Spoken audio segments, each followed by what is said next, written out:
नमस्कार, दूरदर्शन हिमाचल देख रहे हैं आप सभी। मैं हूं आपके साथ धर्म प्रकाश और आज की बात का एक और अंक लेकर हम हाजिर हैं। आज की बात में आज हम बात करेंगे स्वास्थ्य की, सेहत की। और सेहत पर बात करने के लिए डॉक्टर के पास जाने की ज़रूरत नहीं है, क्योंकि डॉक्टर को आज हम खुद स्टूडियो में लेकर आए हैं। स्वागत कीजिए, हमारे साथ आज मौजूद है डॉक्टर लोकेंद्र शर्मा, जो कि दीनदयाल उपाध्याय, जिसे आप रिपन अस्पताल के नाम से भी जानते हैं, वहाँ के सीनियर मेडिकल सुपरिटेंडेंट हैं, सीनियर एमएस हैं, वरिष्ठ चिकित्सा अधीक्षक हैं। डॉक्टर साहब, बहुत बहुत स्वागत है आपका हमारे इस खास कार्यक्रम में। जी नमस्कार।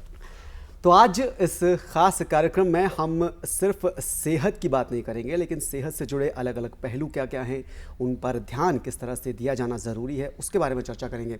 हाल ही में, क्योंकि सर्वाइकल कैंसर का मुद्दा बहुत ज़्यादा चर्चा में आया था, हाल ही के जो बजट सत्र केंद्र सरकार का था, उसमें भी इसका जिक्र किया गया था। तो सबसे पहले तो आज के इस खास कार्यक्रम में आपसे हम सर्वाइकल कैंसर के बारे में ही जानेंगे कि आखिर सर्वाइकल कैंसर होता क्या है और ये कितना खतरनाक हो सकता है। इसके बारे में जानकारी हमारे दर्शकों के साथ प्लीज साझा कीजिए। जी नमस्कार। जैसा कि आपने कहा कि हाल ही के बजट में इसका जिक्र भी हुआ है। जी। वैसे मैं बेसिकली तो ऑर्थोपेडिक सर्जन हूँ, लेकिन सर्वाइकल कैंसर के संदर्भ में मैं इतना कहना चाहूँगा कि ये जो गर्भाशय का मुंह जो है, जो बच्चेदानी के मुंह का कैंसर ये कहा जाता है। जी। और ये हमारे देश में फीमेल में सेकंड लार्जेस्ट कैंसर के रूप में इसको देखा गया है। लगभग 9 से लेकर 29% महिलाओं में ये ब्रेस्ट कैंसर के बाद एक दूसरा कैंसर जो मिलता है। और हर वर्ष हमारे देश में लगभग 1 लाख से ज़्यादा लोग इससे पीड़ित होते हैं। और 1 लाख में से 60,000 लोग, 60,000 हमारी जो महिलाएं हैं, माताएं हैं, वो इस कैंसर के कारण अपनी जान गंवा देते हैं। मतलब अगर कहा जाए तो हर 8 मिनट में एक डेथ हिंदुस्तान के भीतर हमारे देश में सिर्फ सर्वाइकल कैंसर की वजह से होती है। तो इन आंकड़ों के संदर्भ में हम ये कह सकते हैं कि एक बहुत गंभीर समस्या बिल्कुल हिंदुस्तान की है, और हिंदुस्तान के बाहर भी दूसरे देशों में भी इस समस्या की गंभीरता उतनी ही है जितनी यहाँ पर है। बिल्कुल। कैंसर दरअसल शरीर के किसी भी हिस्से में जब कोई कोशिकाएं जब बढ़ती हैं, उसका आकार जब बढ़ता है, तो उस शरीर के अंग के साथ कैंसर शब्द का इस्तेमाल करके उस बीमारी का नाम दिया जाता है। लक्षण की अगर हम बात करें, क्या सिम्टम्स इस बीमारी के हो सकते हैं? इसमें सिम्टम ये कहना चाहिए कि जो महिलाओं में महामारी आती है, तो महामारी जब देखने में आता है कि भाई वो जितनी नॉर्मल है, नॉर्मल से ज़्यादा महामारी होती। मतलब दिन में हो सकता है कि अगर 1 या 2 पैड बदलते थे, तो अगर ये महामारी है तो 4 से 5 पैड, 6 पैड ऐसे भी बदलने पड़ सकते हैं। और दूसरा, इसमें स्मेल, फाउल स्मेल, मतलब जैसे वाइट डिस्चार्ज के साथ फाउल स्मेल रहती है। तो ये इसके बीमारी के मुख्य लक्षण है। और दूसरा ये कहा जाता है कि जब आप जो ओल्ड एज है, ओल्ड एज में पोस्ट मेनोपॉजल कई बारी ये ब्लड स्ट्रीक देखने को मिलती है। मतलब जब भी आप ये लगे कि वही नॉर्मल से ज़्यादा ब्लीडिंग हो रही है, तो मतलब कोई ना कोई लक्षण ज़रूर है। तो इसमें मुख्यतः जो सबसे पहले दर्द होती है। दर्द कहाँ पे? पेट के निचले हिस्से में हो सकती है, पीठ में दर्द हो सकती है। और इसके जो कारण हैं, कारण क्या है कि जो मल्टीपल सेक्सुअल पार्टनर या मतलब जो शादी है, आपकी अर्ली एज में मैरिज, जो मतलब टीन एज में मैरिज होना, जो कि हमारे देश में अब कानून की वजह से इस पर रोकथाम लग गई है। लेकिन पहले क्या होता था कि बाल विवाह में ये चीज़ें देखने में आती थी, या अर्ली एज में जो सेक्सुअली मतलब जो एक्टिव लोग हैं, उनमें ये देखने में मिलता है। या पुअर सैनिटेशन है, साफ सफाई ठीक नहीं है, या इम्यूनो कॉम्प्रोमाइज्ड है, उसकी इम्यूनिटी ठीक नहीं है। मतलब गरीबी के कारण बहुत सारी समस्याएं उनमें से इनमें देखने में मिलती है।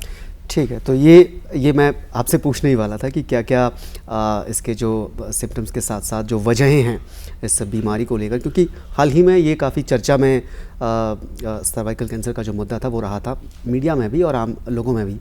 आम लोगों की जब हम बात करते हैं, जिक्र करते हैं, क्योंकि जिस तरह के इसके आपने कारण बताए और जिस तरह के सिम्टम्स बताए, आमतौर पर बहुत ही कंफर्टेबल जोन में बात ऐसे मामलों के बारे में कम होती है।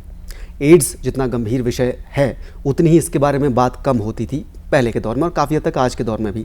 सर्वाइकल कैंसर भी करीब करीब उसी लेवल में बातचीत के नहीं, जिस तरह से आंकड़ों से बिल्कुल स्पष्ट होता है कि हमारे देश के भीतर हर 8 मिनट में एक महिला अपनी जान जो है सिर्फ सर्वाइकल कैंसर की वजह से गंवा देती है। और इन चीज़ों को आराम से प्रिवेंट किया जा सकता है, इन चीज़ों से आराम से बचा जा सकता है। जैसे पुअर सैनिटेशन है, तो अपनी साफ सफाई के लिए आज के दिनों में तो कोई ज़्यादा कहने की आवश्यकता नहीं है, बिल्कुल, है ना। सुव्यवस्थित जो समाज की हम परिकल्पना करते हैं, ये निश्चित रूप से तभी संभव हो पाएगी जब बिल्कुल स्वस्थ भारत जैसे एक भारत श्रेष्ठ भारत है, ये भी तभी नारस परफेक्ट होगा, साकार हो पाएगा जब स्वस्थ भारत की परिकल्पना करें।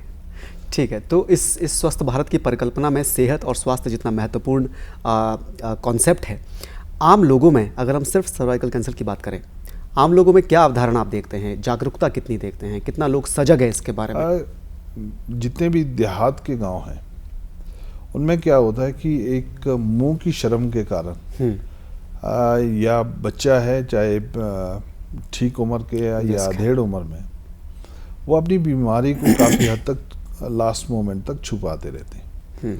मतलब जिस समय इसका इलाज बिल्कुल निश्चित है, जैसे इसकी अगर हम ग्रेडिंग करें तो जैसे ग्रेड 1 या ग्रेड 2 में इसका इलाज संभव है। ग्रेड 3 में जब ये आसपास की जगहें जैसे पेशाब की नालियाँ या हमारा जो एनल वॉल्स है, जब ये उनमें फैल जाता है तो इसका प्रोग्नोसिस इतना अच्छा नहीं रह जाता है जी। या उनको जब बहुत ज़्यादा दिक्कत होती है तभी वो बताते हैं।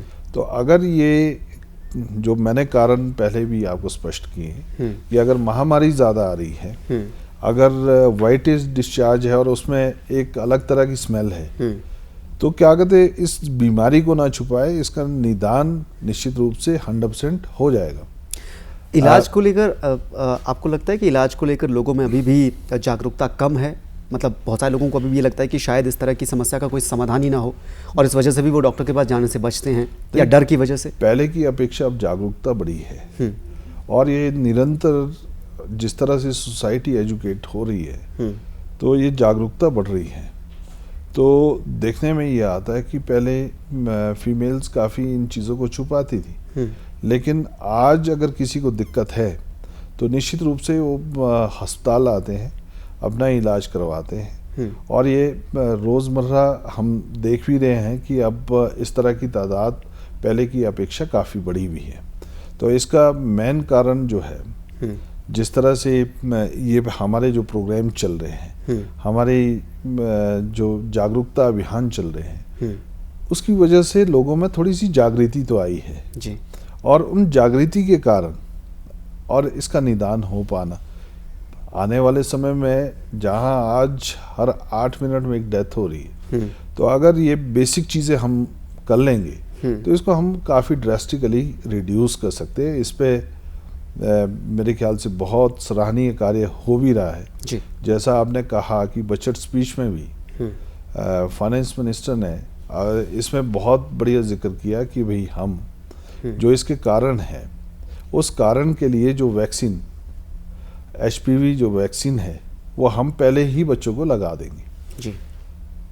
उस पर हम बाद में आएंगे। हाँ तो नहीं, क्योंकि आपने बात की है जी। फाइनेंस मिनिस्टर ने मतलब कोशिश ये की है कि सर्वाइकल कैंसर जब आप, जैसे आपने ग्रेडिंग की बात की, ग्रेड 1 ग्रेड 2 में जब वो पहुंच जाता है और जब वो इलाज बहुत ज़्यादा ज़रूरी हो जाता है, सरकार की कोशिश ये है कि उसे शुरुआती चरण में ख़त्म किया जाए। मतलब वैक्सीनेशन, जैसे अभी भी एक नवजात बच्चे को या 14 साल से कम उम्र के बच्चों में अलग अलग तरह की बीमारियों से लड़ने के लिए, इम्यूनिटी के लिए अलग अलग वैक्सीन लगती हैं, तो सर्वाइकल कैंसर को भी एक वैक्सीनेशन के दायरे में लाने की कोशिश एक तरह से की जा रही है।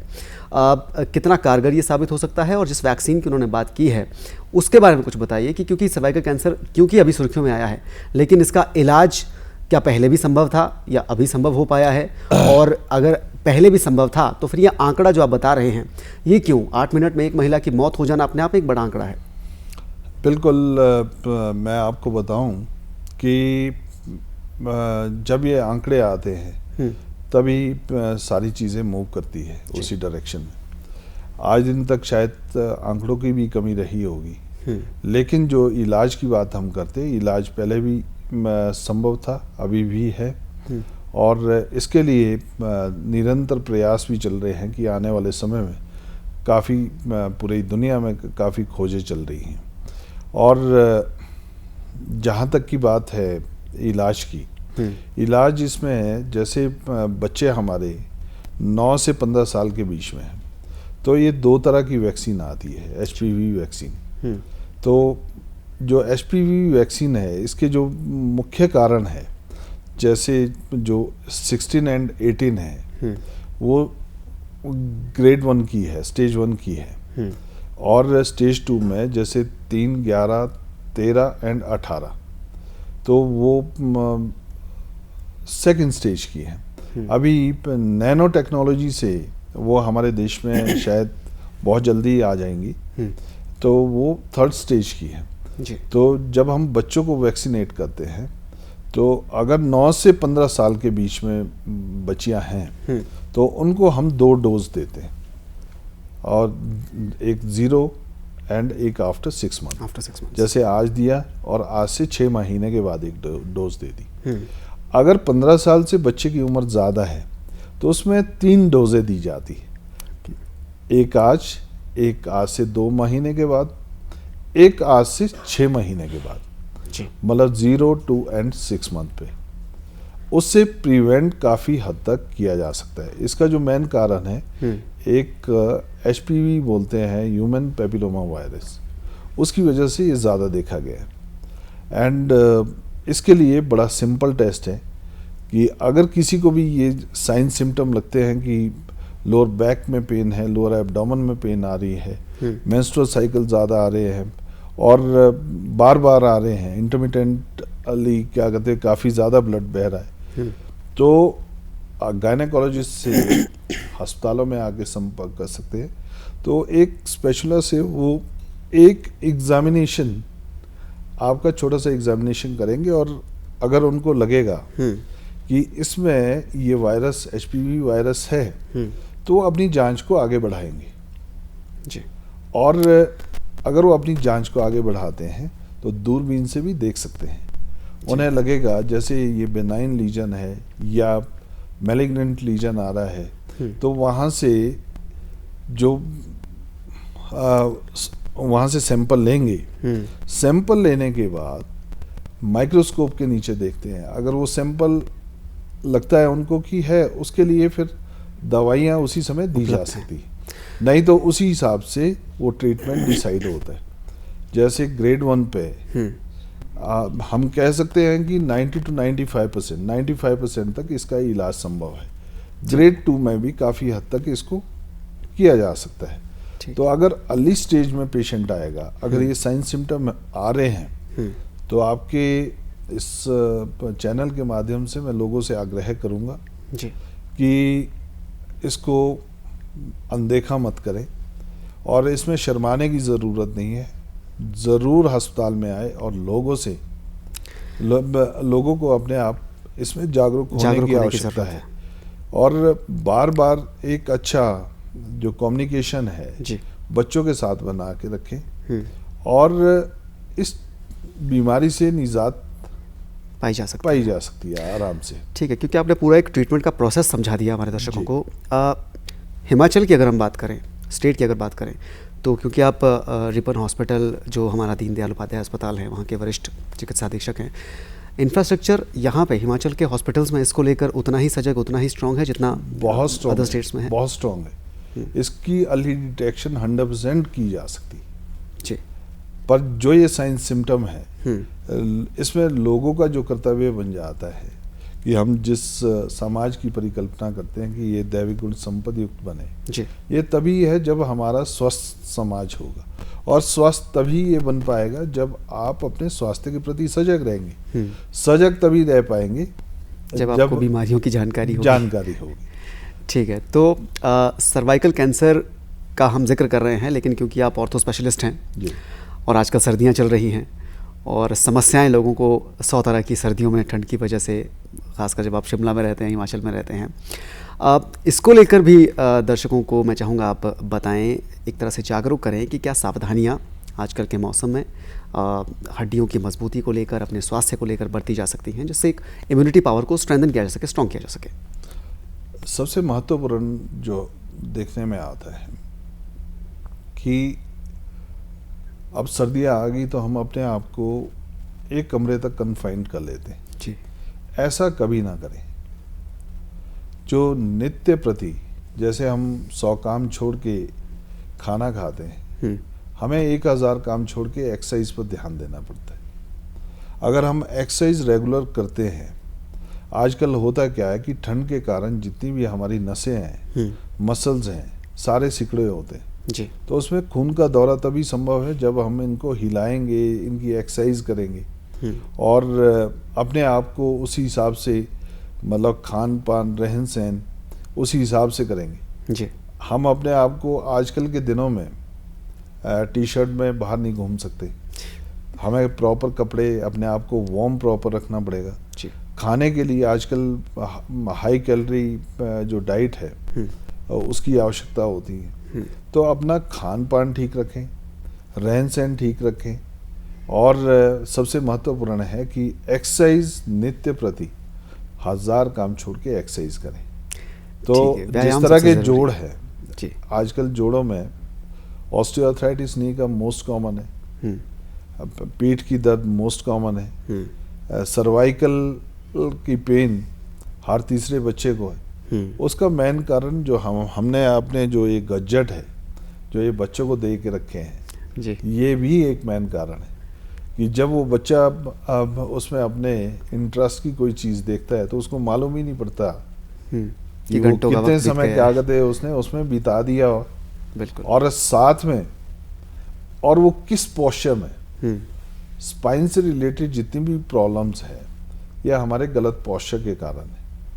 उसी तरह से जो घुटनों की समस्या है, जूते का ठीक नहीं होना और प्रॉपरली ध्यान से नहीं चलना, ये सारी तमाम चीज़ें हैं। और इसके बावजूद जो और फैक्टर है, जैसे ओवरवेट है, वो अपने आप में एक बहुत बड़ा फैक्टर है। उसके साथ अगर आपके जूते ठीक नहीं है, चलने का जो बायोमैकेनिक्स है वो आपकी ठीक नहीं है, वो डिस्टर्ब्ड है, तो उसमें हमेशा दिक्कत रहेगी। तो इसीलिए ये ज़रूरी पड़ जाता है कि आप 1000 काम छोड़ के एक्सरसाइज करें और अपने आप को वार्म रखें। ठीक है, बच्चों की आपने बात की, गैजेट्स का इसमें काफ़ी इंपॉर्टेंट रोल है। एज ग्रुप में ही मैं आने वाला था कि इस तरह की प्रॉब्लम्स के लिए एक स्पेसिफिक एज ग्रुप भी अगर हम देखें, बच्चे तो गैजेट्स में रहते हैं, बड़ों की बात करें, आजकल के हाईटेक वर्ल्ड है, आईटी टेक्नोलॉजी ज़्यादा एडवांस है और ज़्यादातर नौकरी पेशा लोग भी दिन भर कंप्यूटर के सामने बैठे नज़र आते हैं। क्या एज ग्रुप स्पेसिफिक ऐसा है, क्योंकि फिर बुजुर्गों की बात आती है, उनको फिर अलग तरह की समस्याएं हैं, स्पेसिफिक एज ग्रुप जिसमें इस तरह की प्रॉब्लम ज़्यादा देखी जाती है आपके हिसाब से? आजकल जितनी भी सर्वाइकल से रिलेटेड प्रॉब्लम्स है या स्पाइन से रिलेटेड प्रॉब्लम्स है, ये स्कूल के बच्चों में भी देखने में मिल रही है। उसका मेन कारण है कि सबने अपने आप को बेड तक कन्फाइंड कर दिया, अपने घर तक कन्फाइंड कर दिया। पहले मुझे लगता है कि बच्चे आउटडोर गेम्स काफ़ी ज़्यादा करते थे, अब बच्चे आज की डेट में इंडोर गेम्स ज़्यादा एम्फेसिस कर रहे हैं जी। पहले लोग घर का खाना ज़्यादा प्रेफर करते थे, आज की डेट में जो यंग जनरेशन है ये जंक फूड की तरफ ज़्यादा जा रही है। पहले लोग चीज़ों को पढ़ते थे, हंसी मजाक करते थे और दूसरे के साथ इंटरेक्शन होता था। मैं आपको एक बड़ी इंटरेस्टिंग बात बताऊं जी। कि जो आदमी खेल के मैदान में, सिर्फ वहाँ पे शारीरिक विकास नहीं होता है, साथ में सामाजिक और मानसिक और भी कई चीज़ें आदमी सीखता है। जैसे धीरज है, संयम है, अनुशासन है और साथ में एक टीम वर्क कैसे करना है, हार और जीत का अनुभव उसे होता है। तो वो सीखने से ही हमें सृजनशीलता मिलती है, एक ओवरऑल पर्सनालिटी डेवलपमेंट। सृजनशीलता से सोचने की राह बनती और सोचने से व्यक्ति को ज्ञान की प्राप्ति होती, ज्ञान से व्यक्ति महान बनता है जी। तो जो चीज़ें आउटडोर गेम में सीख सकता है वो इंडोर गेम में, वहाँ तो इंटरेक्शन है नहीं किसी से, आप कर रहे हो और सामने वाला कंप्यूटर कर रहा है। इसी तरह की चीज़ें। और जब हम बड़े एज ग्रुप में आते हैं तो यहाँ भी लोग अपने आप को कन्फाइंड कर गए हैं। आजकल जो सोशल फैब्रिक्स हमने इस तरह का बना दिया कि आप अपने तक ही सीमित होते जा रहे हैं। शाम को फिर जो लोग काम पे जाते हैं या ऑफिस जाते हैं, शाम को फिर अपने विस्की है, दूसरी चीज़ें हैं जी। तो हमारा रहन सहन, खान पान जब बदला है तो उसके प्रभाव निश्चित रूप से भी हमें देखने को मिले। बिल्कुल।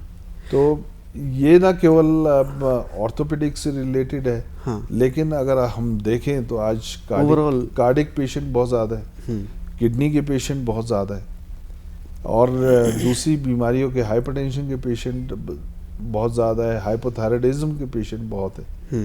तो हर बीमारी उसी हिसाब से बढ़ती जा रही है। ठीक है, तो बीमारियों के साथ साथ के लिए आपने जो इम्यूनिटी का जिक्र किया, खान पान इसमें काफ़ी इंपॉर्टेंट रोल प्ले करता है। लेकिन उसी खान पान की वजह से अगर वो ख़राब हो, आपका इम्यूनिटी सिस्टम डायरेक्टली उससे अफेक्ट होता है और उसको ठीक करने के लिए अभी कोरोना काल में पीछे आयुर्वेदिक काफ़ी लोगों का एकदम से ध्यान आया था कि भैया अपने इम्यूनिटी सिस्टम को स्ट्रॉन्ग करने के लिए आयुर्वेदिक खान पान या दवाइयाँ या सुझाव आप इस्तेमाल कर सकते हैं। आपको लगता है कि इतने कारगर होते हैं आज के दौर में जेनेरिक दवाइयों के मुकाबले आयुर्वेदिक अगर आप इलाज अपनाएं तो? इसमें मैं अपने कमेंट नहीं दूंगा। हाँ, लेकिन शरीर अपने आप में एक दवा खाना है। हाँ, अगर आपको दर्द है तो दर्द आपको महसूस हो रहा है। हाँ। जब आपको रिलीफ होगा तो आपको वो भी महसूस होगा। सर्दी आप महसूस कर सकते हैं, गर्मी आप महसूस कर सकते हैं। तो इस शरीर के भीतर आप जिस तरह से इसको रखेंगे और इसको संचालित करने के लिए महत्वपूर्ण क्या है, आपकी नींद, उससे आपका मेंटल हेल्थ ठीक रहेगा। आपका रोज़ एक्सरसाइज करना वो महत्वपूर्ण है। आपका खान पान जिससे आपकी बॉडी के लिए इम्पोर्टेंट है। तो मुझे तो लगता है कि अगर ये सारी चीज़ें हैं तो ना आपको आयुर्वेदा की ज़रूरत पड़ेगी, ना ही तो आपको जेनरिक का कोई और दवा की ज़रूरत है। ठीक है, मतलब आपका जो इम्यूनिटी सिस्टम है वो अगर बहुत ज़्यादा स्ट्रॉन्ग है और उसका आप ख्याल रख रहे हैं, खान पान ठीक से रख रहे हैं, स्वास्थ्य की तरफ आप व्यायाम कर रहे हैं, एक्सरसाइज कर रहे हैं, तो ये काफ़ी आपके लिए फ़ायदेमंद हो सकता है। अगर हम वेस्टर्न वर्ल्ड में देखें, हाँ। अगर आप जापान जाते हैं या यूएस जाते हैं, वहाँ पे हर गली मोहल्ले में खेल के लिए बड़े अच्छे मैदान और बड़ी अच्छी व्यायामशालाएं, जिम्स, जिम्नेजियम, कोई आउटडोर एक्टिविटीज़ के साथ, आउटडोर एक्टिविटीज़ के लिए बहुत सारी चीज़ें। तो अपने आप को कहते हैं कि जब आदमी खेलता है तो ब्रेन के भीतर सर्टेन रिलीज होता है। तो हम सिर्फ जो बात करते हैं वो शारीरिक बीमारियों की बातें करते हैं। शरीर के साथ शरीर के बराबर इम्पोर्टेंट हमारी मानसिक जो चेतना का विकास है, हाँ, वो भी महत्वपूर्ण है। ठीक है, और इसी चेतना के विकास के लिए आपके स्वास्थ्य पर ध्यान दिया जाना बहुत ज़्यादा इंपॉर्टेंट है, बहुत ज़्यादा ज़रूरी है और इसी के बारे में डॉक्टर साहब आज इस कार्यक्रम में बता रहे थे। सर, आपका इस कार्यक्रम में शामिल होने के लिए बहुत बहुत शुक्रिया। सर्वाइकल कैंसर की हमने बात करी, हड्डियों की मजबूती की हमने बात करी, ओवरऑल अपने इम्यूनिटी सिस्टम को स्ट्रॉन्ग करने के बारे में हमने बात करी और ये तमाम जानकारियाँ हमें उम्मीद है कि आप अपने जीवन में उतारेंगे, इसका इस्तेमाल करेंगे, अनुसरण करेंगे और एक श्रेष्ठ और स्वस्थ भारत के निर्माण में महत्वपूर्ण भूमिका अदा करेंगे। आज के इस कार्यक्रम में बने रहने के लिए आपका बहुत शुक्रिया। फिलहाल के दीजिए इजाज़त। नमस्कार। जी नमस्कार।